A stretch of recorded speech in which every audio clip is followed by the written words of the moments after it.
Welcome to the Sons of Mjolnir podcast. The Sons of... what?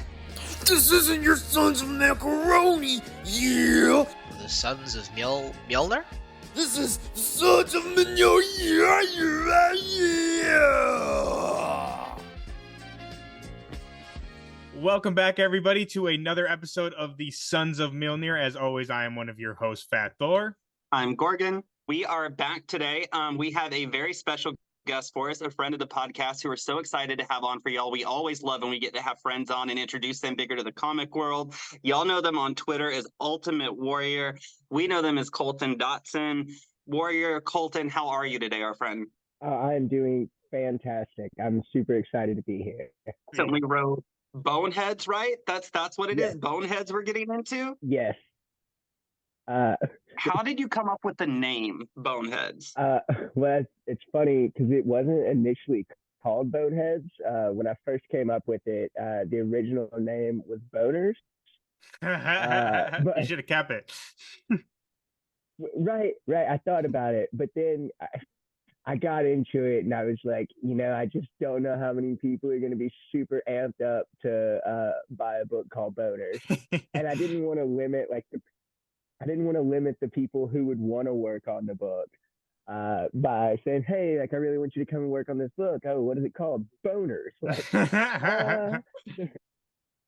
So I had that title in my head, but I put when I did the script, I did the working title is Boneheads. And I was going to clear it with the other creators on the project before we called it Boners. But I think we all just kind of fell in love with the name Boneheads. So we ended up just sticking with that one. I love that. That's a hell of a name for your first comic, but it's not really your first comic, right? We were kind of talking about this a little bit before the show for us, and you know the deal. You're a longtime fan of the show. We love to get into everybody's comic origin story. So tell us about your comic origin story and the other things that have led you up to this point along the way before we jump deep into Boneheads. So it actually started when I was around 6 or 7. My dad had this friend named Lance who was going through a divorce and was getting rid of a bunch of stuff. And he had this whole army footlocker full of comics from the late 70s to the early 90s. And so my first introduction was Secret Wars, the Who's Who and the Marvel Universe. So I was reading the biographies and the powers, and at the same time going through and reading the 1980s Superboy and the first Booster Gold run. And then it led from there to, while I had all those as a backlog, plus a bunch of the amalgam stuff was in there, which was fantastic. I'll always love Dark Claw. But it really kicked in when the Ultimate series came out, because you could buy them at Walmart. And I grew up in a place that didn't have a comic store nearby. And so being able to walk into Walmart and buy Ultimate X-Men and Ultimate Spider-Man with my own money was really what pushed me into reading comics. And it started then. And so here we are, 23 years later? Yeah, 23 years later, still deep into the comics game. I think I had maybe one comic book store in my hometown growing up, and I didn't know about it until I was a late teenager. I had to do the same thing if I wanted to purchase them with Walmart or read them at a friend's house. And then X-Men. Do we have a checklist going, Thor, of all the different people our age generation who are their starting ones were X-Men or Spider-Man? Literally every single person, I think. Every creator we've had on here has shouted out X-Men, whether it's the Claremont run or Grant Morrison.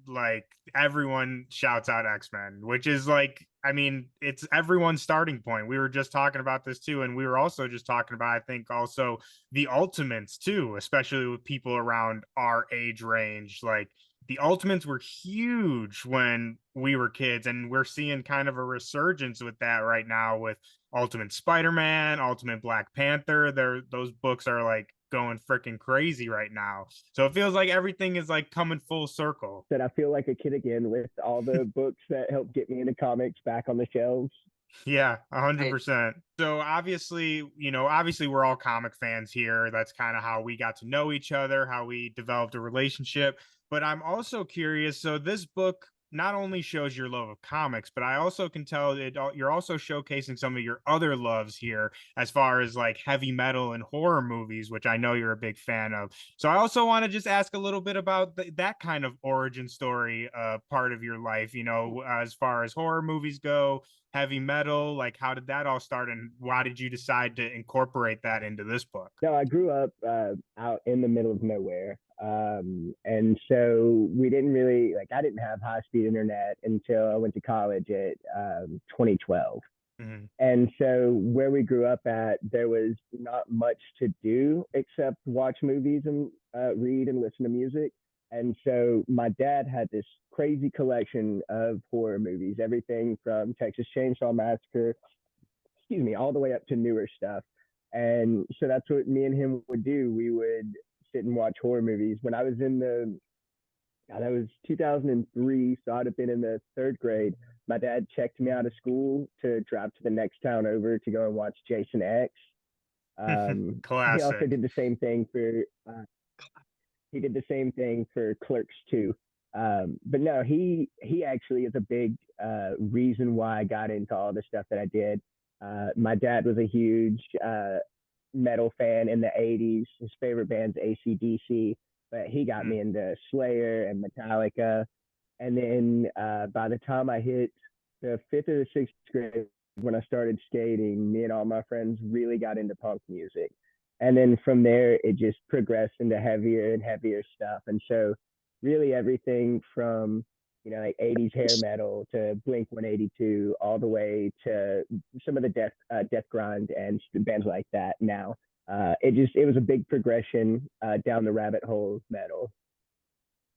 Hell yeah, I love that. We talk about all the time the kind of correlation between, comics and music, and how, there's such strong correlations there, especially, I mean, we were literally just talking about this like 20 minutes ago, like Kid Cudi's writing a comic now, Slash is writing a comic with Tim Seeley, which is Yeah. like insane. So there's definitely a crossover between comics and music very heavily. Max Bemis, the lead singer of Say Anything, was putting out comics. I don't know what he's done recently, but he did Heavy from I think it was from Boom, and then I Hmm. think he wrote on Moon Knight as well. Oh But shit. that's I actually, it's a running joke between me and my wife that he's the reason that me and her are married and have kids, because I was going to see him on the night of his 10th anniversary of the In Defense of the Genre show.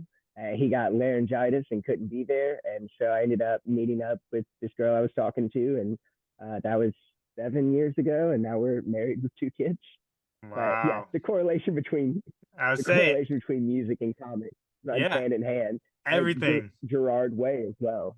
Hmm. with things coming back full circle, there's been a massive full circle push, because it sounds like we're all around the same age, about 10ish. You know what? I guess I'm going to be really old here. Yeah, I guess about like 14, 15 years ago when we were all in high school, God, that feels ancient.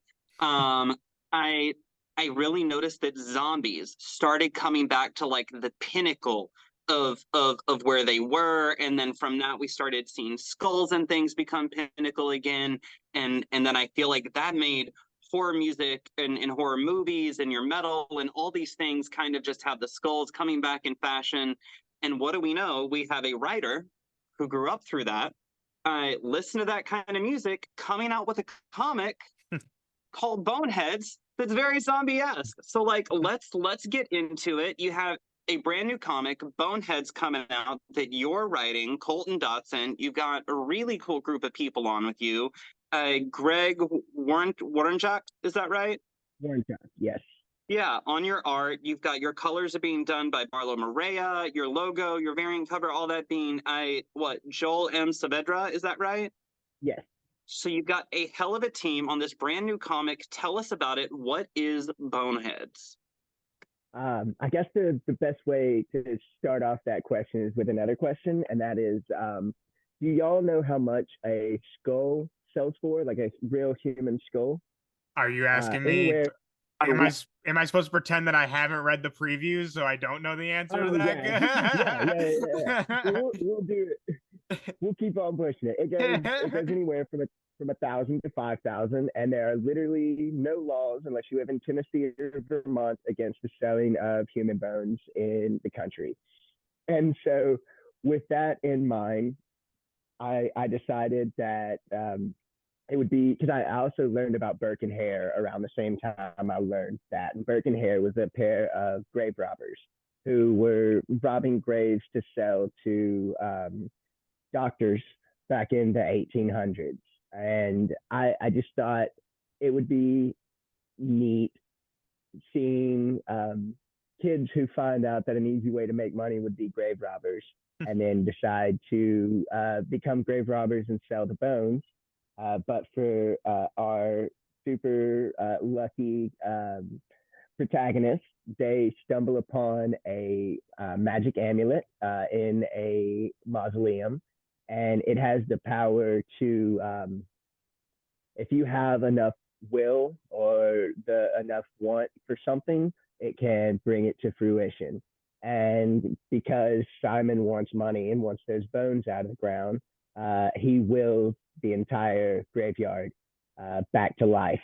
And so now it is Simon and Teddy and another character which you'll meet. Her name is Allie, fighting a group of the undead against to save the town that they hate. And that's the broadest way that I can put it. Like I said, it's a love letter to all of the things that I really loved. Comics, especially, we were talking about things going full circle.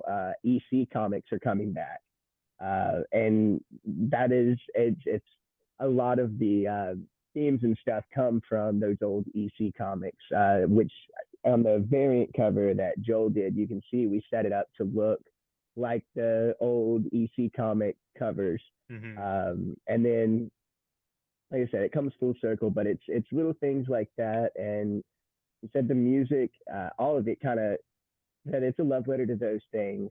And it's, especially for my first comic, I wanted to put out something that I love. And it's something that I wanted to, if I was walking through a comic shop and I saw it, like I'd want to pick it up and read it. And that's kind of what I'm going for with this book, because I want people to read it and enjoy it. But at the end of the day, I'm making the book something that I want to read. And I really think that's when you get the best stories, because I'm not writing for an audience. An audience that I am writing for is me. And so I'm hoping that, as much as I enjoy it, I'm hoping other people will as well.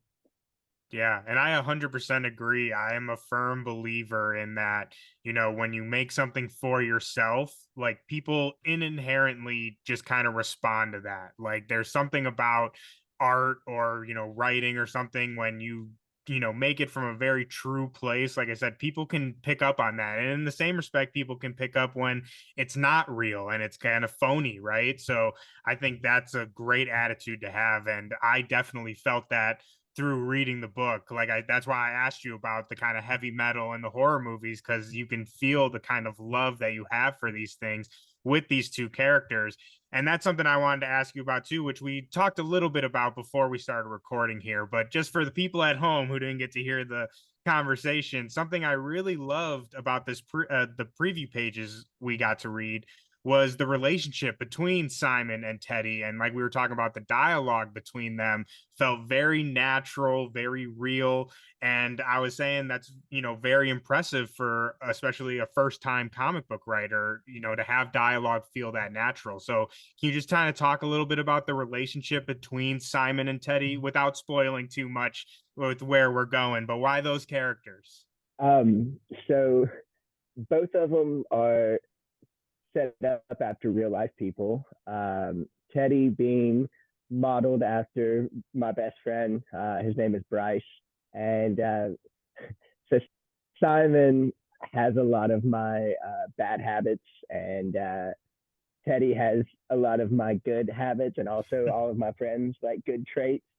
And so a lot of their dialogue is stuff like I was telling you, like when I wrote it down, I would read it, and I would look at it from outside, like if that's something that felt natural. And my conversations with Bryce, I mean, we can pretty much complete each other's sentences. And so it really, like, the conversations really kind of mirror the way that we would talk to each other in real life. And so that was definitely helpful when it came down to it. And so you hear on I think the third page where Teddy calls Simon Madison, which is an inside joke between me and Bryce because Bryce's middle name is Madison, and he absolutely hates it. And in high school, I would make fun of him for it all the time. And so even though Teddy is based on him, I gave Simon his middle name, and the names actually are kind of important as well. Simon, his last name is King, and that is direct relationship with Joe Simon and Jack Kirby, Jack King Kirby, and then Teddy. And then Teddy, on the other hand, his name came along afterwards. And when I was creating the characters, I created Teddy, I created Simon, I created Allie. And I was like, man, those names flow really well together. I really like it. And it wasn't until about halfway through writing I realized I named my three main protagonists after Alvin and the Chipmunks. Allie, Simon, and Teddy, which is short for Theodore. So that's where those three come from. I like I said, I tried to make the names kind of an homage to things that I love, and so that's why Simon's middle name is Madison, which that it'll never get explained in the book. It's something that I threw in just for me and Bryce. But now that y'all know, y'all get to laugh at it too. I love that. That's going to make exclusive. it really fun in reading. You should reveal that one day in like when you publish a volume of this, like have it in there and like write author's notes. Just to give people context after they read the book. That way they have to go back and reread it with that in mind. And you were talking about the imagery in the book. One thing that I got with Greg on, and before I go any further, I just want to shout out my co-conspirators on the book. Greg Warrenshock, he is from Canada. He is absolutely incredible. When I first saw his portfolio, I knew he was going to be perfect for the project. He used to do storyboarding for some PBS shows and decided he wanted to break away from that and go out on his own. And I found him and we immediately hit it off. He read the script and he loved it. And so we started collaborating really quickly, and he is churning pages out and they look fantastic. And once we got everything kind of squared away, we started looking for a letterer and a colorer. We ended up finding our letterer, Joel Saavedra. Joel Saavedra. He is from Argentina. And I saw his work, and just he had this one bubble that reminded me of a Judge Death dialogue bubble from the Judge Dredd series. And I snapped him up as soon as I could. And then once we got him on, like I said, he designed the logo. He drew and colored the variant cover. He is absolutely incredible. He has I keep on telling the guys, and I'll get to Barlow as well, but they could make this book without me. I could not make this book without them. And then Barlow, he is from Brazil. He's from right outside of Rio, and he has been doing coloring for a while now. He also does his own art as well. But he did this Hellboy. Hellboy's probably my favorite and always will be. But he had this Hellboy page that he did, and it had everything I wanted in the colors. And so I snapped him up. And like I said, they are all super talented. They've been doing this a lot longer than I have, but all of them have jumped in and loved the story. And it's super helpful having people on board that are also really into the story. And so we've got a really great creative team, and I'm super lucky to be working with these guys. How did you meet? Was it just the internet just connected you guys? Yes. So I talked to a couple of people before I even got started, because I already had the script written. So I had done my part, and that was what I wanted to get out of the way first. So once it was written, I asked around, and people were telling me, oh, you can go on like comics experience. There's discords you can go on to. Well, I put feelers out on Twitter, and it ended up getting retweeted and had a lot of hits on it. And I looked through a lot of people's art, and it was really great. But like I said, when I came across Greg's, the second or third picture in his portfolio were these skeletons chasing after some people. And I knew I was going to have a lot of skeletons in the undead. So as soon as I saw that, I messaged him immediately afterwards. So that was late October, early November. And we had the rest of our team by the end of December. And we've been pushing through it there. We're looking at a summer release. So on art, we're over halfway done on art and letters, and Barlow is coming up fast with the colors behind them. So like I said, we're looking at a summer release, but I couldn't do this without them. And if they're watching, love you guys. Say that's pretty quick. That's a pretty quick turnaround. And like I said, based off the preview page, so I got to see the preview pages which weren't colored, which I think gave me a really good sense of Greg's art, which was really, really great. And then I saw the other pages that you sent me that are colored, and the colors just really pop. So like I kind of got to see both sides of it, and it all came together really, really well. And like you said, I love how you're shouting out the creative team, because we talk about all the time about how comics are very much a collaborative effort between everybody. And shout out Joel as well, the letterer too, because I feel like letterers are one that don't often get the credit that they deserve. But yeah, like I said, the creative team, you guys really did a great job. And I'm so, like I said, very surprised. That's a very quick turnaround for a book. I told myself last year that I'm gonna do it. I set the money aside for everything that I needed, and I'm gonna do it. And then by the time December came around, I had the co-conspirators assembled. It started to feel a little bit more real. And then we got, I guess, right around my birthday, Greg hit the halfway point, and Joel got it lettered. And I'm starting to see it like come to life, and it still doesn't feel real. It's so weird, and it's coming along super fast. Because one thing that I wanted to do before we started the Kickstarter is I've seen a lot, especially in the past couple of years, of people getting burned on Kickstarters. And that is a huge bummer, because that not only pushes newer people away from the Kickstarter, but also it taints or puts a bad taste in people's mouth who would normally back Kickstarters, but had something like that happen. So my goal before we even started the Kickstarter, and I talked with the team about it, was we're going to have the book almost ready to go to the printer before the Kickstarter even begins. Mm-hmm. And so we're looking at a really fast turnaround time as far as shipping and all that. We're getting together on what we're planning on doing for tiers. Greg does a lot of his art on paper and then scans it. And so we're going to have some original art tiers. We're going to have some of the get drawn in tiers. I'm having my partner, she's making these absolutely adorable crocheted skull and crossbone plushes that we're going to put in some of them as well. But because I don't want people to think that there's a chance they won't get it. I want people to know what they're getting, and that they're going to get a good product in a timely manner.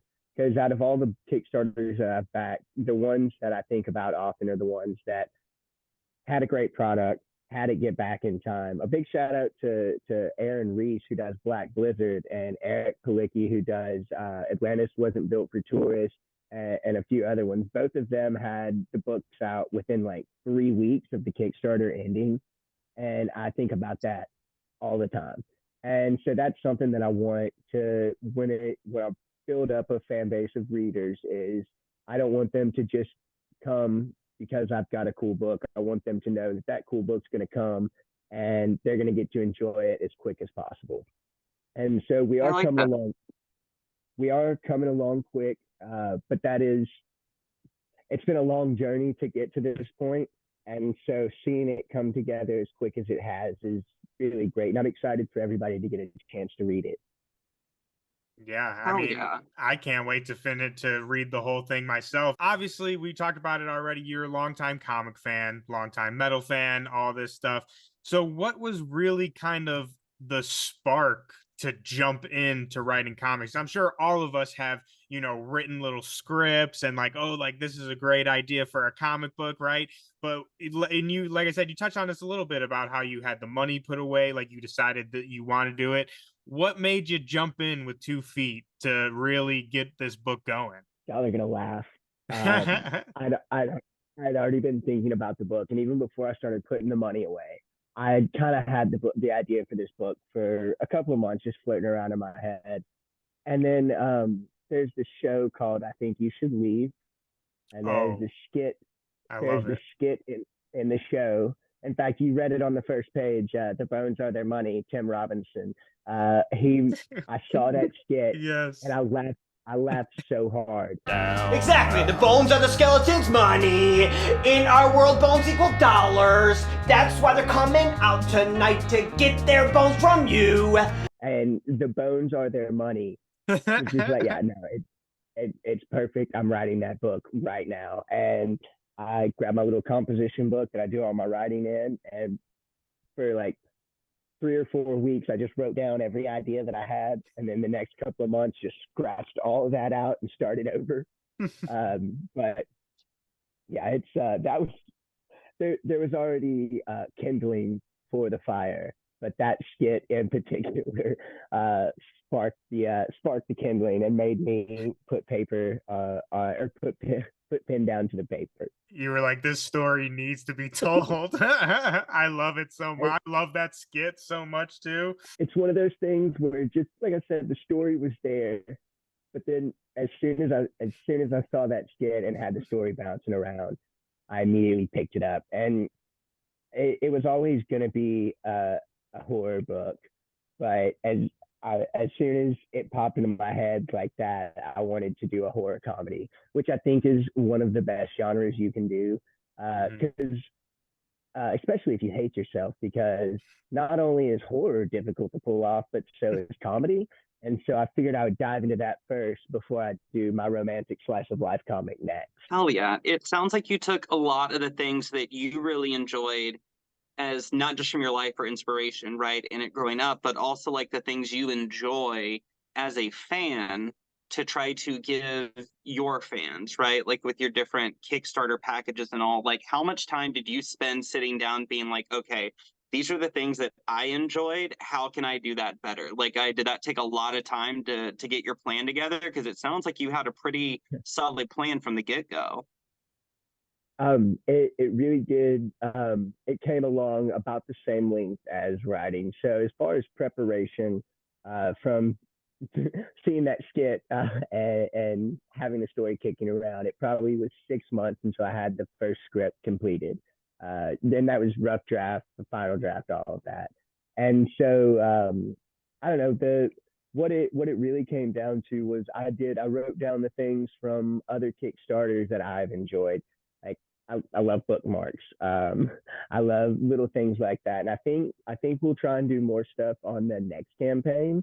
But I wanted to do some stuff that I think people would enjoy, but also not do too much.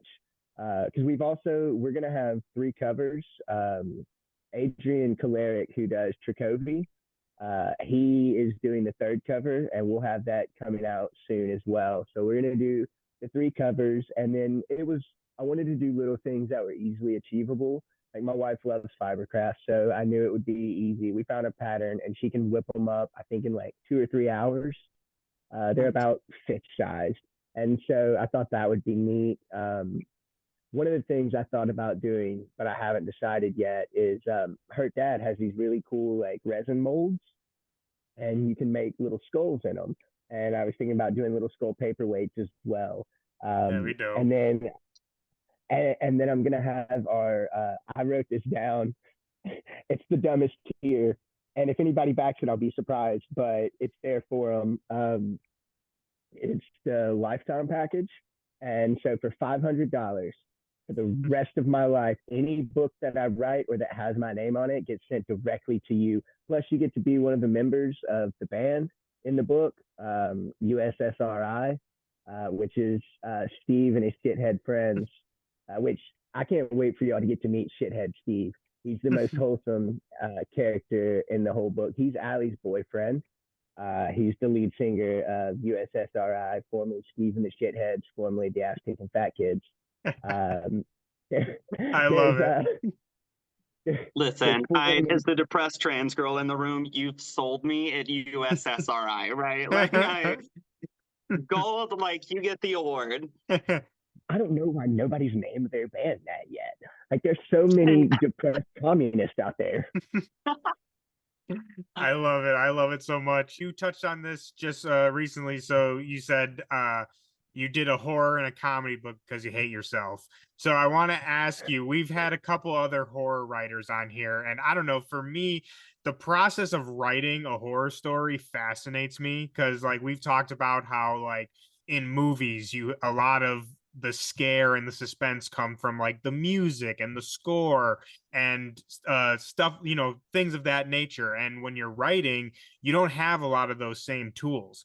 And I would imagine that the same kind of applies to comedy as well. So I'm just curious, when you're writing this book, as far as, like, the horror elements that you want to incorporate to it, how do you kind of go about that? Are you kind of conscious of that, of the differences of, like, activating, I guess, a scare, or kind of what's the word, inviting that feeling of suspense?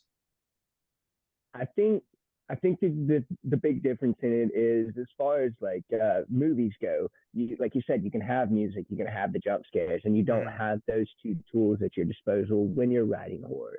And so when I want to portray something as horrifying, I think about things that are relevant and real. So the undead in this book are not the scariest things in this book. They are more or less a plot device. And as horrifying as they seem, they're much more horrifying people that are alive in the book. And I think that's why comedy and horror can complement themselves the way that they do. Because what is it? Comedy is just tragedy plus time, and horror is just tragedy in real time. And so I wanted to create, especially with the writing, I wanted to create a sense of eeriness, just a sense of dread. While there are jokes and you can tell that, like, the characters are funny and they're friends, like, there's a sense of foreboding always lying in the background, especially because they're high school kids, and so they don't realize the consequences of their actions. And so you see them with this devil may care attitude, but the whole time you can see the guillotine falling. And so I think the best way to pull off horror in writing is suspense, because you don't have, like I said, you don't have the jump scares. I think there are books that can pull them off well, but I think it's super difficult. And so what I've tried to do with the horror is make it personal, like the things that would horrify me, like being trapped, being in tight, enclosed spaces, feeling like there's no escape. I feel like those are real, tangible fears, and that those are the ones that I try to go for in writing. And I try to stay away from really cheap ones. Especially because all three of the main characters in the book have their own different traumas.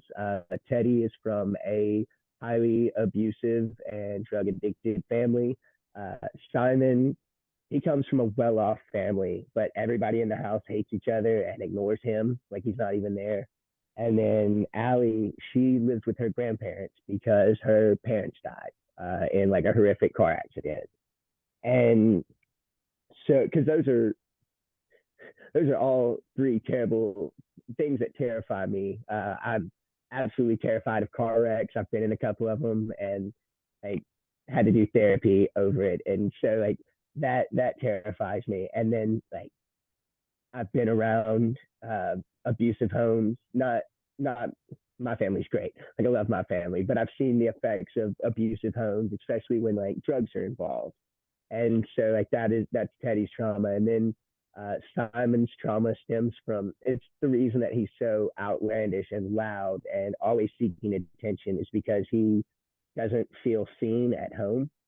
And he's overseen everywhere else. So the only person that can actually stand him is Teddy.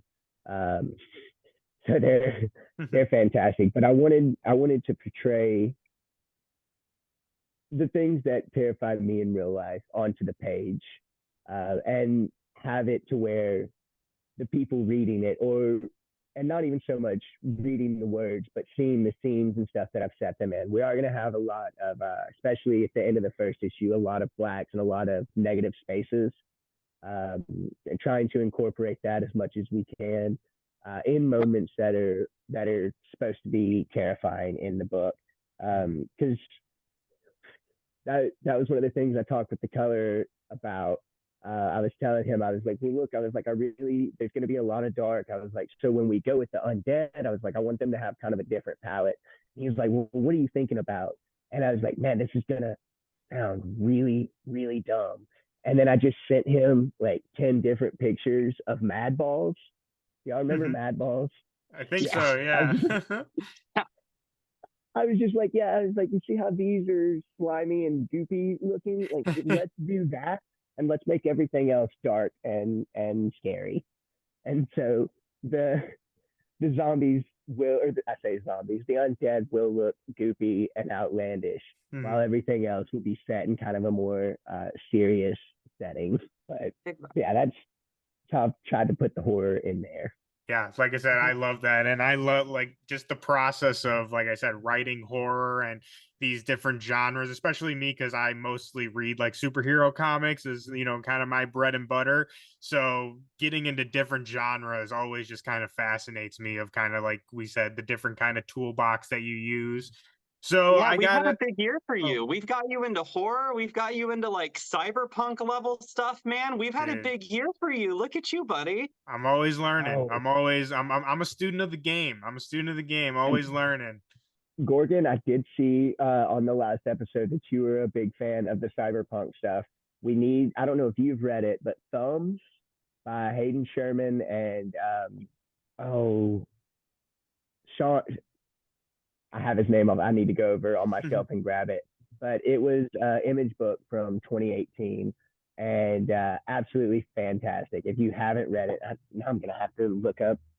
He did Clan Killers and Coyotes, and now I can remember his book, but I can't remember his name. You're going to have to send me a link to that. I'm going to have to. He's writing King Spawn. Sean, yes. I'm gonna edit a picture Twitter of him right up here, so when this video comes out, everyone else will know. But yeah, Thumbs is one of my favorite cyberpunk books of all time. I think it's 8 issues, and 2 of them were double size. Okay. But yeah, it was. I know Hayden Sherman does the art, and now I'm about to look it up. Y'all can just fix that in post. Hell yeah. You would be so surprised at how often this exact thing happens, and we're like, wait, we have to Google it. This happens all the time.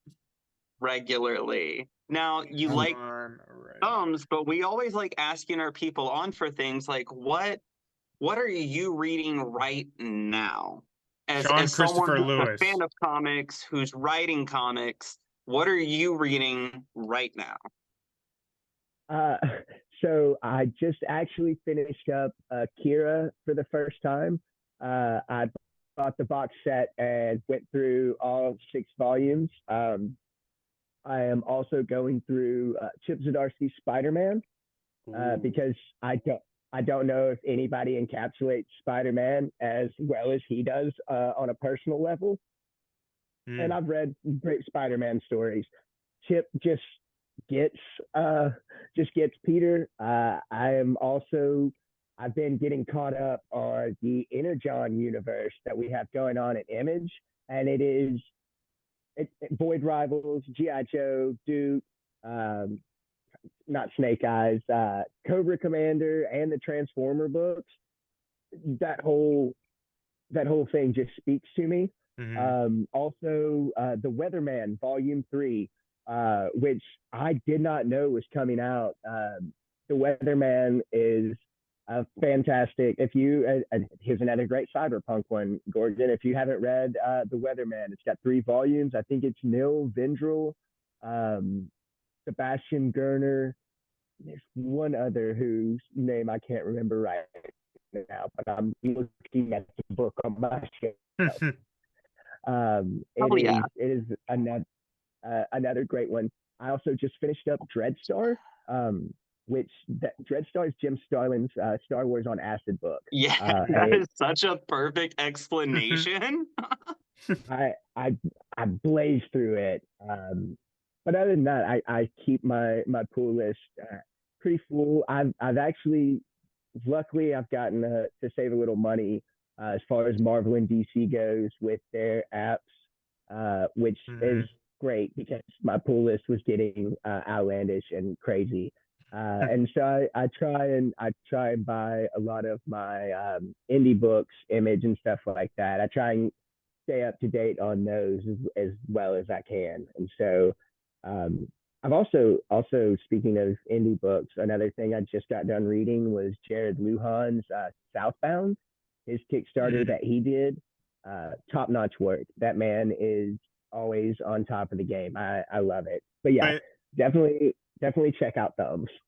Yeah, and I also love, speaking of Cyberpunk, I don't know if you checked out the most recent Cyberpunk miniseries that just ended, but that was really good. I loved that by Bartosz, our boy Bartosz. I have not. I will definitely have to look them up. Yeah, definitely. They just need to give him money. They just need to literally like hand him a blank check and say, just keep doing what you're doing and don't stop. Bartosz is the man. We love him. Since we're talking about like these other books and stuff like that, I got to ask you very quickly before we get out of here, just because it's something that we both share a love for, and we already mentioned him earlier in the pod, but I got to ask you about the King Kirby. I know that you have a deep love of Kirby comics and Fourth World and all that.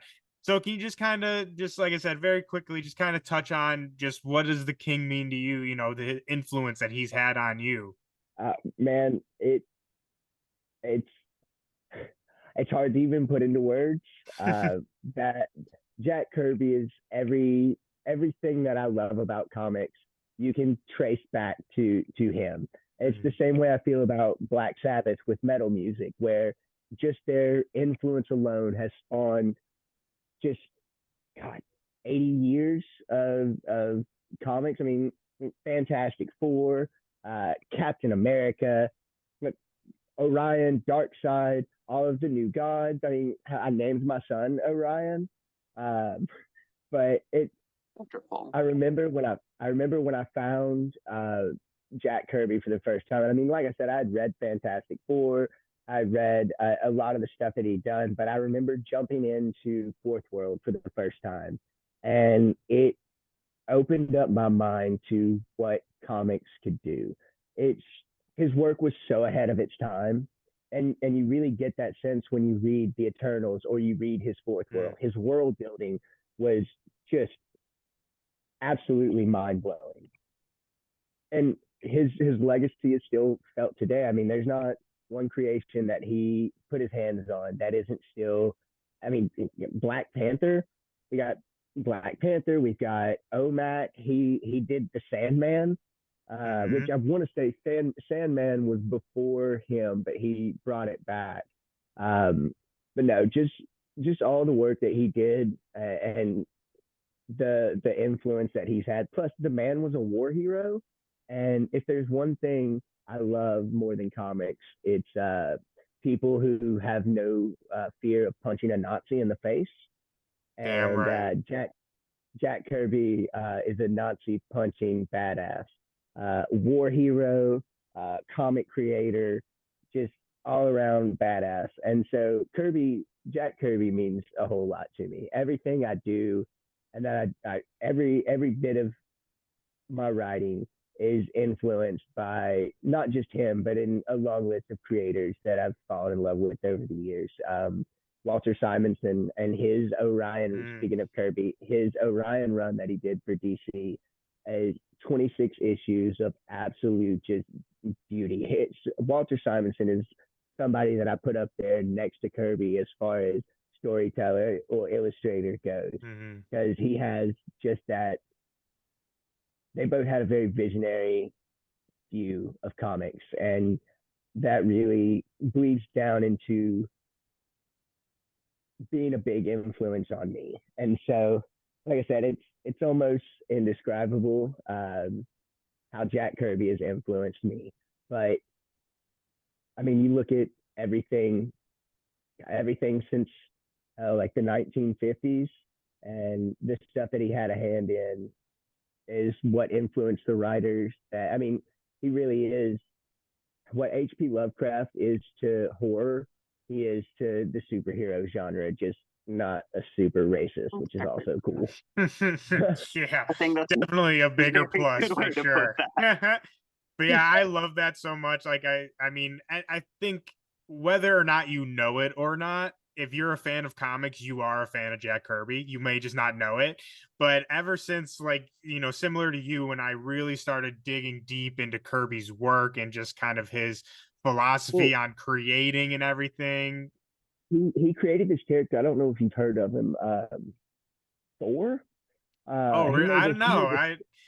This I've heard a little ugly bit color. about him. But yeah, which, speaking of, you probably know this, Fourth World was actually originally supposed to be a Thor story. It was supposed to be like a Ragnarok type story, but that's when his deal with Marvel went sour, so he took it to DC. So I will forever, until I die, have like a small bit of beef with Marvel, just because we'll never get to see what that might have looked like, the Thor Fourth World story, which I dream about. I wasn't born yet when that even happened, and I dream about it to this day. Well, when the old gods die, the new gods will arise. Exactly. And like you said, if you love comics, you love Kirby. And if you haven't had a chance to read, and I always butcher his last name, but Tom Scioli, his King Kirby illustrated autobiography, The Life and Times of the King, top-notch stuff. You really get a better understanding, and it will paint your view of Stan Lee a little bit, but yeah, that's a whole other, that could be a whole episode of discussion. That could be a whole series, right? We could do a whole 6-episode sub-series on that alone, if we're being honest, right? If we wanted to truly tell the history of Stan Leibowitz. I think that's the series, if we did, would have comic fans just turn on us really, really quick. We'd have a lot of people be like, "Oh God." Well, I'll say, go ahead. I was going to say, you know that Funky Flashman from the Fourth World is Stan Lee. Yeah. That's Funky Flashman. Yeah, I've always said, you know, with that whole situation, it's like, you know, it's a he said, she said, you know, there's so many different versions of the story, but I think at the end of the day, whether or not Stan created as much as he may have said he did, the man was a salesman, and like he sold the comic, right? And it's like Marvel would not be where it was without him selling the way he did. So I think it both of them were necessary. Like, you couldn't have, this wouldn't have happened without both of them, no matter how you slice up the creative pie of it. But yeah, like I said, that could be a full episode.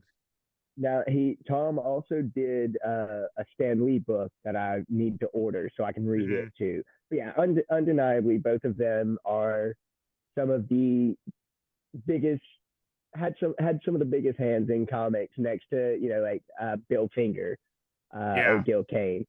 I also love how you shouted out the Walt Father, because everyone on this pod knows that I love the Walt Father with everything that I have. So I have Beta Ray Bill, the big ass action figure that I'm looking at right now. Yes, Bill, my boy. the the first book that I read to my son when he was born was the volume 1 of Walt Simonson's store run while we were in the hospital. I And love that, today dude. he's been transfixed by Hellboy the past couple of days. And I told him, I was like, man, I can't wait until you can read. I've got so many Hellboy books. And he looked me dead in the eyes and he said, Dad, and I said, yeah. And he goes, will you read them to me? And like, I've been happy as fuck all day over it. Like it's That's so the best thing awesome. I think I've ever heard. That's so That is awesome. absolutely amazing. Like, oh my God. Well, speaking of my son having his name be Orion after a Jack Kirby character, my daughter was actually born on Stan Lee's birthday. And Oh, so I've got both wow. of them. I would say you My got family both is the architect of comics and the next generation there. Before we get out of here, I know you got a lot of stuff to do, more books to write. So I got to ask, we talked about Kickstarter. So when is that coming? When's BoneHeads coming? When can people expect it? And then also I got to ask, do you have an idea of how many issues you're planning on doing? Or is it more of you're going to do it as long as it's fun? No, I actually it's going to be 5 issues. I've already got the first 3 written, with the 4th and 5th mapped out. That is going to be all for the main Boneheads title, but I would, because the band, which you'll meet in the 2nd issue, I want them to have their own little one shots because they're my favorite character. Like Shithead Steve was written years ago. He is the sweetest, nicest, most wholesome person you'll ever meet. So his name's kind of a misnomer. But I'd like to do one shots on them. But we've got 5 issues set up that I've got planned out with most of it written. As far as when we release, we're looking we've got fingers crossed for June. As far as getting close to completion, like I said, I think Greg is on the last 7 or 8 pages for art now. Once he gets those done, I'll have Joel do the letters. So really, we just got Barlow working his little hands off, catching up on colors. But like I said, once I have the art and the letters completely done, we're going to talk some more about release date. But I'd like the book to be, like I said, as close to being able to print as possible. But like I said, we're shooting for June, but the kind of deadline that we set for ourselves is mid-July. And so we'll probably open up the pre-launch page, probably looking at end of May. End of May would probably be about when we're going to do the pre-launch page. And we'll definitely be doing some more press stuff then. And if y'all want to have me back on, I'm available anytime. Mostly because I don't have people to talk to comics about. But no, so yeah, like I said, we're looking for a summer release this year. And the way that I'm setting up the Kickstarter is I've already put in, like I said, I set the money aside to pay the creators beforehand. And so the Kickstarter itself is funding shipping and printing.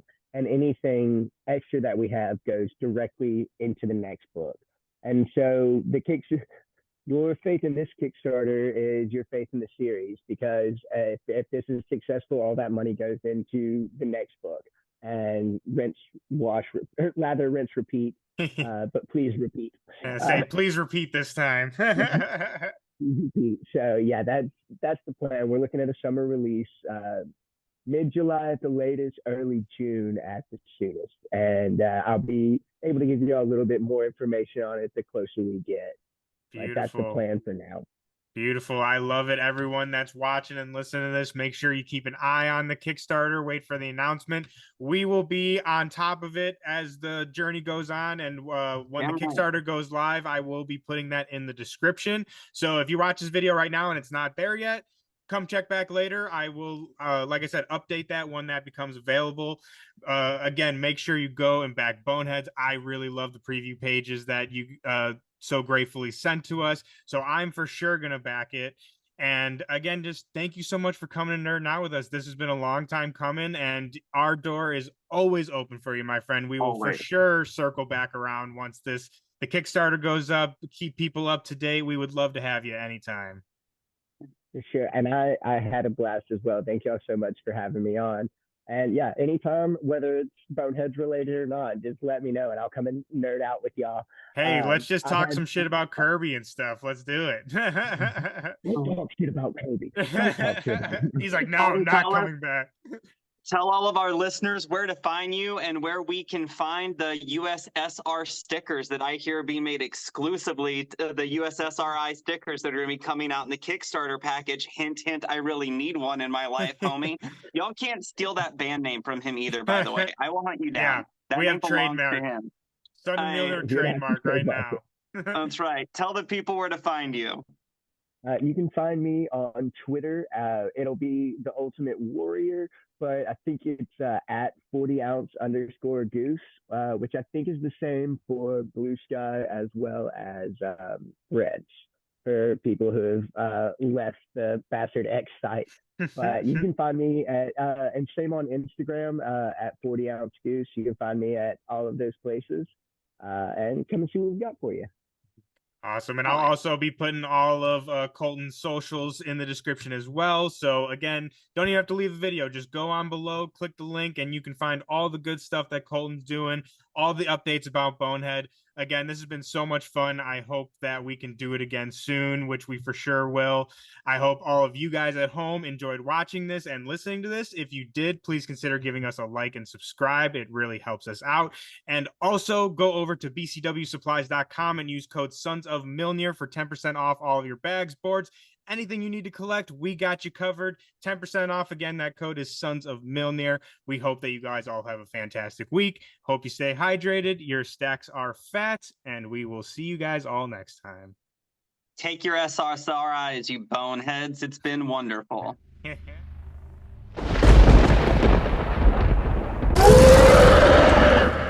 can do this all day.